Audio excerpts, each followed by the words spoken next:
আমি আজকে এদিন আমাকে দল মনোনয়ন দেয় নাই, এই দলের জন্য আমি জীবনে অনেক কিছু হারিয়েছি, আমার তার প্রতি ক্ষোভ নাই। আমি বিশ্ববিদ্যালয়ে লেখাপড়া করেছি, চাকরি করলে 43 বছর চাকরি করলে অনেক টাকার মালিক হতাম, আমি কখনো মালিক হয় নাই।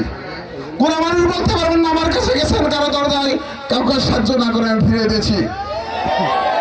আজকে আমাকে অনেকেই ফেলে দিয়েছে, আপনারা যেভাবে গ্রহণ করেছেন লালপুর বাগাতে পড়ার মানুষ, 12 তারিখে আপনাদের কাছে একটি করে ভোট ভিক্ষা চাচ্ছে, এই ভোটের ভোটে আমাকে সারা জীবনের জন্য আপনাদের পক্ষে কাজ করার, আপনাদের পক্ষে কাজ করার সুযোগ দিবেন। আর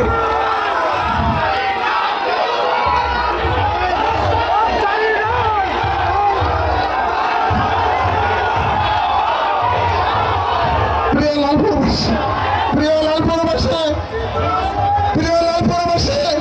প্রিয় বাগাতিপাড়াবাসী, আপনাদের এই সম্মানে আমার জীবনের একটা সর্বশেষ চ্যালেঞ্জ, আমি মানুষের জন্য সর্বশেষ কিছু করে যেতে চাই, আপনাদের জন্য কিছু করে যেতে চাই।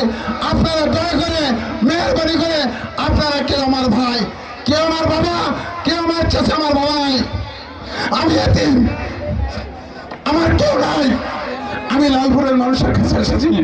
মানুষ যখন আপনারা আমাকে ফিরে দেন নাই, 12 তারিখে আপনারা যার যার জায়গা থেকে সকালে ভোট কেন্দ্রে যাবেন, একটি করে ভোট কলেজ মার্কেটে দিবেন। সন্ত্রাসীদের, চাঁদাবাজদের, সেই সন্ত্রাসীদের, চাঁদাবাজদের থাবা আস্তে আস্তে বন্ধ করে দিবেন। যদি 12 তারিখে লালপুর বাগাতিপাড়াতে কলেজ যদি বিজয়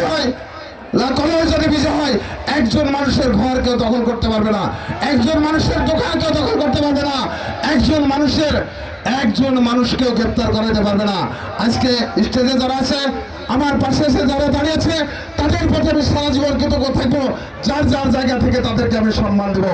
অন্যান্য রাজনৈতিক দলের নেতৃবৃন্দ যারা আমাকে প্রত্যক্ষ পরোক্ষভাবে সমর্থন দিচ্ছেন, তাদের প্রতিও সারা জীবনের জন্য আমি কৃতজ্ঞ থাকবো। আমি শুধুমাত্র একটি বার দেখাতে চাই, আমি শুধুমাত্র আপনাদের কাছে জানতে এসেছি, ওর সাথে আমার নির্বাচনে প্রতিদ্বন্দ্বিতা সাজে না, কিন্তু নির্বাচনে এসেছে, দলের পথ ছেড়ে দিয়েছি, সব ছেড়ে দিয়েছি, শুধু একটি কারণে, লালপুর বাগাতিপাড়ার মানুষকে বাঁচানোর জন্য। আর লালপুর বাগাতিপাড়ার মানুষকে নীরবে বাঁচার একটাই রাস্তা, 12 তারিখে সবাই মিলে ভোট কেটে যা কলস মার্কা প্রতীকে ভোট দেওয়া। না হলে কোন মানুষ সম্মানের সাথে লালপুর বাগাতিপাড়াতে বসবাস করতে পারবে না।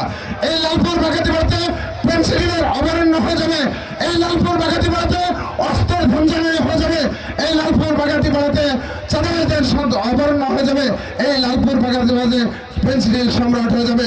এই লালপুর বাগাতিপাড়ায় কোনো মানুষ স্বাভাবিক জীবনযাপন করতে পারবে না, কোনো মানুষ মসজিদে ঠিক মতো নামাজ পড়তে পারবে না, কারণ এখানে 2টা ফ্যাসিবাদী আর একটা দল নির্বাচন করছে।